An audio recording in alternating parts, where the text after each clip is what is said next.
ನಮಸ್ಕಾರ. ಎಲ್ಲರಿಗೂ your class your ಫ್ಯೂಚರ್ಗೆ ಸ್ವಾಗತ. ಇಂದು ನಾವು 8ನೇ ತರಗತಿ ಕನ್ನಡ ವಿಷಯ ಪದ್ಯ 6 ಮಳೆ ಬರಲಿ ಈ ಒಂದು ಪದ್ಯದ ಪ್ರಶ್ನೋತ್ತರಗಳನ್ನು ಹಾಗೂ ವ್ಯಾಕರಣದ ಭಾಗವನ್ನು ನೋಡೋಣ. ಮೊದಲಿಗೆ ಪದ್ಯ. ಮಳೆ ಬರಲಿ, ಆದರೆ ಹಸಿರು ಹೊಲ ಗದ್ದೆಗಳನ್ನು, ರೈತರ ಸುಖ ನಿದ್ದೆಗಳನ್ನು ಕಸಿದು ಕೊಳ್ಳದಿರಲಿ. ಮಳೆ ಬರಲಿ, ಆದರೆ ಹುಲ್ಲಿನ ಛಾವಣಿಗಳನ್ನು, ಮಣ್ಣಿನ ಗೋಡೆಗಳನ್ನು ಕೆಡವಿ ಹಾಕದಿರಲಿ. ಮಳೆ ಬರಲಿ, ಇರಲೊಂದು ಪುಟ್ಟ ಮನೆ, ಹೊದೆಯಲು ಬೆಚ್ಚನೆಯ ಕಂಬಳಿ ಎಲ್ಲರಿಗೂ ಸಿಗಲಿ. ನೊಂದ ಬಯಲುಗಳಿಗೆ, ಬೆಂದ ಬೆಟ್ಟಗಳಿಗೆ, ಬಾಯಾರಿದ ಕೆರೆ ಬಾವಿ ಹಳ್ಳ ಕೊಳ್ಳಗಳಿಗೆ ಬರಲಿ ಮಳೆ ಬರಲಿ. ಧೋ ಎಂದು ಸುರಿದು ಹೊರಟು ನಿಂತಾಗ ನೆಲಮುಗಿಲು ನಗಲಿ 7 ಬಣ್ಣಗಳಲ್ಲಿ. ಸುಂದರವಾದಂತಹ ಒಂದು ಕವಿತೆ. ಬನ್ನಿ ಈಗ ಕೃತಿಕಾರರ ಒಂದು ಪರಿಚಯ. ಶ್ರೀಮತಿ ಸವಿತಾ ನಾಗಭೂಷಣ್ ಅವರು 1961ರಲ್ಲಿ ಚಿಕ್ಕಮಗಳೂರಿನಲ್ಲಿ ಜನಿಸಿದರು. ಇವರು ಇತಿಹಾಸದಲ್ಲಿ ಸ್ನಾತಕೋತ್ತರ ಪದವಿ ಪಡೆದು ಅಂಚೆ ಇಲಾಖೆಯಲ್ಲಿ 20 ವರ್ಷ ಸೇವೆ ಸಲ್ಲಿಸಿ ಸ್ವಯಂ ನಿವೃತ್ತಿ ಹೊಂದಿದ್ದಾರೆ. ಇವರು ಚಂದ್ರನನ್ನು ಕರೆಯಿರಿ ಭೂಮಿಗೆ, ಹೊಳೆಮಗಳು, ಆಕಾಶ ಮಲ್ಲಿಗೆ, ಜಾತ್ರೆಯಲ್ಲಿ ಶಿವ ದರ್ಶನ, ಕಾಡು ಲಿಲ್ಲಿ ಹೂಗಳು, ಹಳ್ಳಿಯ ದಾರಿ ಮೊದಲಾದ ಕವನ ಸಂಕಲನಗಳನ್ನು, ಸ್ತ್ರೀಲೋಕ ಎಂಬ ಕಾದಂಬರಿಯನ್ನು ಬರೆದಿದ್ದಾರೆ. ನಾ ಬರುತ್ತೇನ್ ಕೇಳ್ ಎಂಬ ಕವನ ಸಂಕಲನಕ್ಕೆ ಕನ್ನಡ ಸಾಹಿತ್ಯ ಅಕಾಡೆಮಿ ಪ್ರಶಸ್ತಿ ದೊರೆತಿದೆ ಹಾಗೂ DS ಕರ್ಕಿ ಕಾವ್ಯ ಪ್ರಶಸ್ತಿಯು ಲಭಿಸಿದೆ.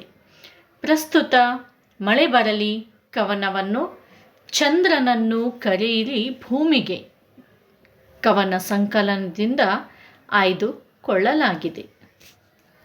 ಮುಂದೆ ಅಭ್ಯಾಸ. ಅದರಲ್ಲಿ ಮೊದಲನೆಯ ಮುಖ್ಯ ಪ್ರಶ್ನೆ, ಪದಗಳ ಅರ್ಥ ತಿಳಿಯಿರಿ. ಕಂಬಳಿ, ಕುರಿಯ ತುಪ್ಪಟದಿಂದ ಮಾಡಿದ ಹೊದಿಕೆ. ಕೊಳ್ಳ, ತಗ್ಗು, ಗುಣಿ. ಬಯಲು, ವಿಸ್ತಾರವಾದ ಭೂಪ್ರದೇಶ. ಹಳ್ಳ, ತಗ್ಗು, ಗುಣಿ. ಕಸಿದು, ಕಿತ್ತುಕೊಳ್ಳು, ಅಪಹರಿಸು. ಛಾವಣಿ, ಚಾವಣಿಕ, ಮಾಳಿಗೆ. ಬೆಂದ, ಸುಡು, ಕುದಿ, ಬಿಸಿ. ಇನ್ನು ಮುಂದಿನ ಪ್ರಶ್ನೆ 2 ಮುಖ್ಯ ಪ್ರಶ್ನೆಗಳು. ಅದರಲ್ಲಿ ಕೆಳಗಿನ ಪ್ರಶ್ನೆಗಳಿಗೆ ಒಂದು ವಾಕ್ಯದಲ್ಲಿ ಉತ್ತರಿಸಿರಿ. ಮೊದಲನೆಯ ಪ್ರಶ್ನೆ, ರೈತರಿಗೆ ಸುಖ ನಿದ್ದೆಗಳು ಯಾವಾಗ ಸಿಗುತ್ತವೆ? ಉತ್ತರ, ಹೊಲ ಗದ್ದೆಗಳು ಹಸಿರಾಗಿ ನಗುವಾಗ ರೈತರಿಗೆ ಸುಖ ನಿದ್ದೆಗಳು ಸಿಗುತ್ತವೆ.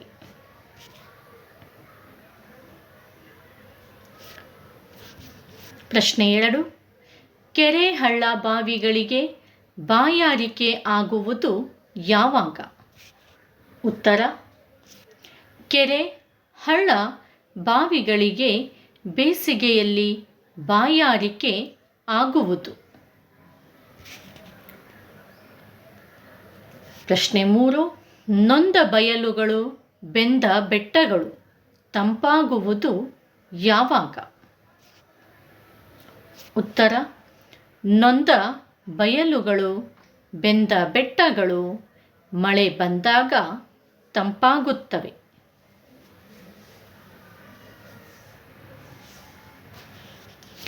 ಪ್ರಶ್ನೆ 4, ಮಳೆ ಬಂದು ನಿಂತಾಗ ನೆಲಮುಗಿಲು ಹೇಗೆ ಕಾಣಬೇಕು?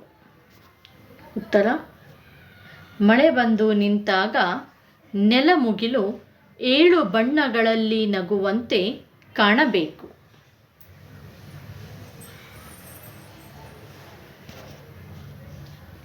ಇನ್ನು ಮುಂದಿನ ಪ್ರಶ್ನೆ ಆ ಕೆಳಗಿನ ಪ್ರಶ್ನೆಗಳಿಗೆ 3-4 ವಾಕ್ಯಗಳಲ್ಲಿ ಉತ್ತರಿಸಿರಿ. ಅದರಲ್ಲಿ ಮೊದಲನೆಯ ಪ್ರಶ್ನೆ, ಮಳೆ ಯಾವ ಯಾವ ನಷ್ಟಗಳನ್ನು ಉಂಟು ಮಾಡದಿರಲಿ ಎಂದು ಕವಿಯತ್ರಿ ಆಶಿಸಿದ್ದಾರೆ? ಉತ್ತರ, ಮಳೆ ಬಂದು ಹಸಿರು ಹೊಲ ಗದ್ದೆಗಳನ್ನು, ರೈತರ ಸುಖ ನಿದ್ದೆಗಳನ್ನು ಕಸಿದುಕೊಳ್ಳದಿರಲಿ, ಹುಲ್ಲಿನ ಛಾವಣಿಗಳನ್ನು, ಮಣ್ಣಿನ ಗೋಡೆಗಳನ್ನು ಕೆಡವಿ ಹಾಕದಿರಲಿ ಎಂದು ಕವಿಯತ್ರಿ ಆಶಿಸಿದ್ದಾರೆ.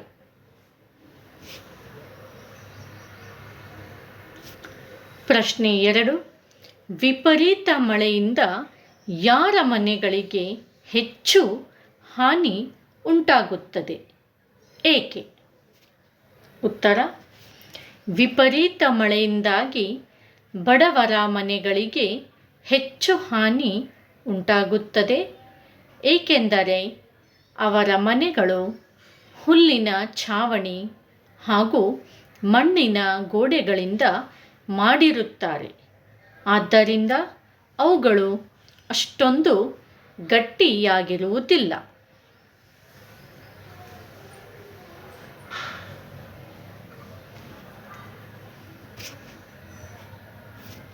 ಪ್ರಶ್ನೆ 3, ಮಳೆಯಿಂದ ಯಾವ ಯಾವ ಸುಖಗಳು ಸಿಗಲಿ ಎಂದು ಕವಿಯತ್ರಿ ಆಶಿಸುತ್ತಾರೆ? ಉತ್ತರ, ಮಳೆಯಿಂದ ಇರಲೊಂದು ಪುಟ್ಟ ಮನೆ, ಹೊದೆಯಲು ಬೆಚ್ಚನೆಯ ಕಂಬಳಿ ಎಲ್ಲರಿಗೂ ಸಿಗಲಿ, ನೊಂದ ಬಯಲುಗಳಿಗೆ, ಬೆಂದ ಬೆಟ್ಟಗಳಿಗೆ, ಬಾಯಾರಿದ ಕೆರೆ, ಬಾವಿ, ಹಳ್ಳ ಕೊಳ್ಳಗಳಿಗೆ ಮಳೆ ಬಂದು ಸುಖಗಳು ಸಿಗಲಿ ಎಂದು ಕವಿಯತ್ರಿ ಆಶಿಸುತ್ತಾರೆ.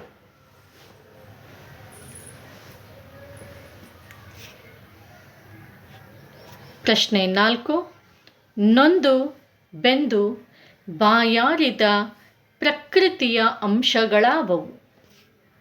ಉತ್ತರ, ಬಿಸಿಲಿನ ಝಳಕ್ಕೆ ಬಯಲುಗಳು ನೊಂದಿವೆ, ಬೆಟ್ಟಗಳು ಬೆಂದಿವೆ, ಕೆರೆ ಬಾವಿ ಹಳ್ಳ ಕೊಳ್ಳಗಳು ಬಾಯಾರಿವೆ.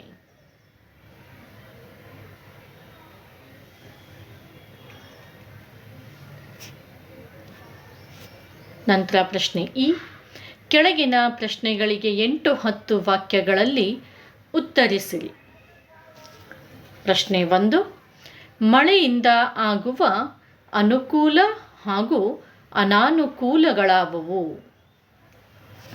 ಉತ್ತರ, ಮಳೆಯಿಂದಾಗಿ ರೈತರ ಹೊಲ ಗದ್ದೆಗಳು ಸಮೃದ್ಧವಾಗಿ ರೈತರಿಗೆ ಸುಖ ನೀಡುತ್ತದೆ.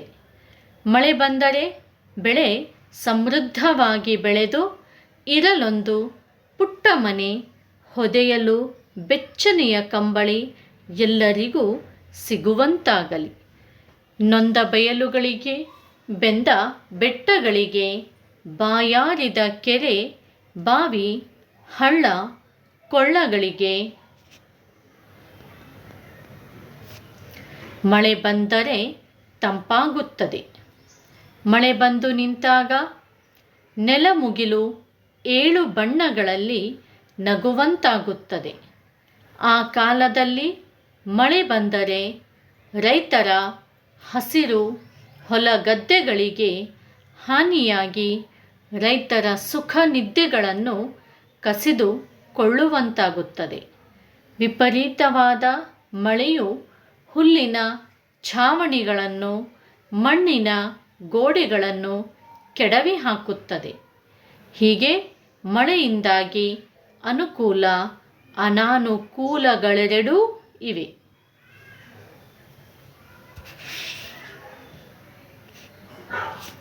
ಇನ್ನು ಮುಂದಿನ ಪ್ರಶ್ನೆ ಈ ಸಂದರ್ಭದೊಡನೆ ವಿವರಿಸಿರಿ. ಮೊದಲನೆಯ ಪ್ರಶ್ನೆ, ರೈತರ ಸುಖ ನಿದ್ದೆಗಳನ್ನು ಕಸಿದುಕೊಳ್ಳದಿರಲಿ. ಇನ್ನು ಒಂದು ವಿವರಣೆ. ಈ ವಾಕ್ಯವನ್ನು ಶ್ರೀಮತಿ ಸವಿತಾ ನಾಗಭೂಷಣ್ ಅವರು ಬರೆದಿರುವ ಚಂದ್ರನನ್ನು ಕರೆಯಿರಿ ಭೂಮಿಗೆ ಎಂಬ ಕವನ ಸಂಕಲನದಿಂದ ಆಯ್ದ ಮಳೆ ಬರಲಿ ಎಂಬ ಪದ್ಯದಿಂದ ಆರಿಸಿಕೊಳ್ಳಲಾಗಿದೆ. ಈ ಮಾತನ್ನು ಕವಿಯತ್ರಿ ಹೇಳುತ್ತಾರೆ. ಕವಿಯತ್ರಿ ಮಳೆ ಬರಲಿ, ರೈತರ ಹೊಲಗದ್ದೆಗಳು ಹಸಿರಾಗಿ ನಗುವಂತೆ ಆಗಲಿ. ಆದರೆ ಆ ಕಾಲದಲ್ಲಿ ವಿಪರೀತ ಮಳೆ ಸುರಿದು ಹಸಿರು ಹೊಲಗದ್ದೆಗಳನ್ನು, ರೈತರ ಸುಖ ನಿದ್ದೆಗಳನ್ನು ಕಸಿದುಕೊಳ್ಳದಿರಲಿ ಎಂದು ಹೇಳಿದ್ದಾರೆ.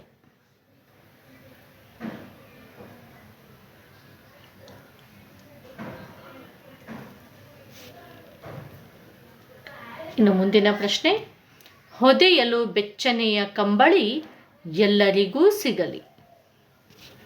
ಇದರ ಒಂದು ವಿವರಣೆ. ಈ ವಾಕ್ಯವನ್ನು ಶ್ರೀಮತಿ ಸವಿತಾ ನಾಗಭೂಷಣ್ ಅವರು ಬರೆದಿರುವ ಚಂದ್ರನನ್ನು ಕರೆಯಿರಿ ಭೂಮಿಗೆ ಎಂಬ ಕವನ ಸಂಕಲನದಿಂದ ಆಯ್ದ ಮಳೆ ಬರಲಿ ಎಂಬ ಪದ್ಯದಿಂದ ಆರಿಸಿಕೊಳ್ಳಲಾಗಿದೆ. ಈ ಮಾತನ್ನು ಕವಿಯತ್ರಿ ಹೇಳುತ್ತಾರೆ. ಮಳೆ ಬರಲಿ, ರೈತರ ಹೊಲ ಗದ್ದೆಗಳನ್ನು ಹಸಿರಾಗಿಸುವಷ್ಟು ಬರಲಿ. ಇರಲೊಂದು ಪುಟ್ಟ ಮನೆ, ಹೊದೆಯಲು ಬೆಚ್ಚನೆಯ ಕಂಬಳಿ ಎಲ್ಲರಿಗೂ ಸಿಗುವಂತಾಗಲಿ.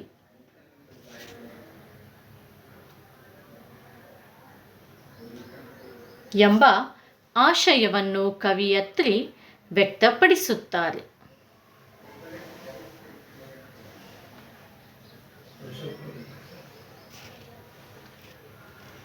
ಇನ್ನು ಪ್ರಶ್ನೆ 3, ಕೆರೆ ಬಾವಿ ಹಳ್ಳ ಕೊಳ್ಳಗಳಿಗೆ ಬರಲಿ ಮಳೆ. ಇದರ ವಿವರಣೆ. ಈ ವಾಕ್ಯವನ್ನು ಶ್ರೀಮತಿ ಸವಿತಾ ನಾಗಭೂಷಣ್ ಅವರು ಬರೆದಿರುವ ಚಂದ್ರನನ್ನು ಕರೆಯಿರಿ ಭೂಮಿಗೆ ಎಂಬ ಕವನ ಸಂಕಲನದಿಂದ ಆಯ್ದ ಮಳೆ ಬರಲಿ ಎಂಬ ಪದ್ಯದಿಂದ ಆರಿಸಿಕೊಳ್ಳಲಾಗಿದೆ. ಈ ಮಾತನ್ನು ಕವಿಯತ್ರಿ ಹೇಳುತ್ತಾರೆ. ಕವಿಯತ್ರಿ ಮಳೆ ಬರಲಿ, ನೊಂದ ಬಯಲುಗಳಿಗೆ, ಬೆಂದ ಬೆಟ್ಟಗಳಿಗೆ, ಬಾಯಾರಿದ ಕೆರೆ ಬಾವಿ ಹಳ್ಳಗಳಿಗೆ ಬರಲಿ ಮಳೆ ಬರಲಿ ಎಂಬ ಆಶಯವನ್ನು ವ್ಯಕ್ತಪಡಿಸುತ್ತಾರೆ.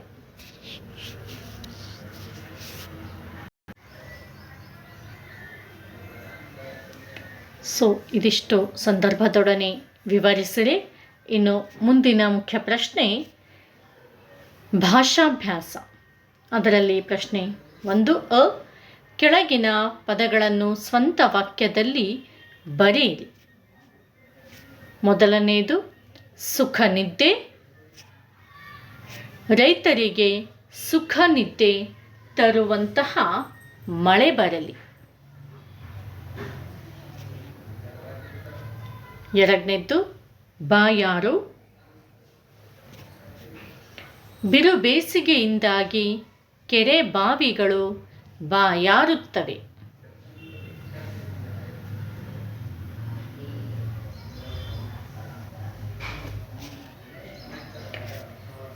ನಂತರದ್ದು ಬೆಚ್ಚನೆ. ಅಮ್ಮನ ಬೆಚ್ಚನೆಯ ಅಪ್ಪುಗೆ ಹಿತವನ್ನುಂಟು ಮಾಡುತ್ತದೆ.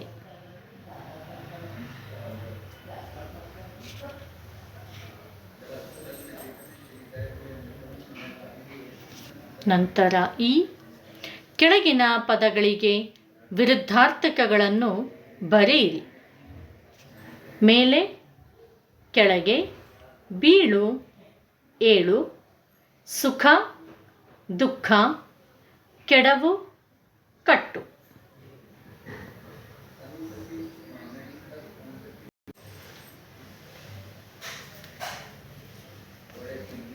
ಇವು ವಿರುದ್ಧಾರ್ಥಕ ಪದಗಳು.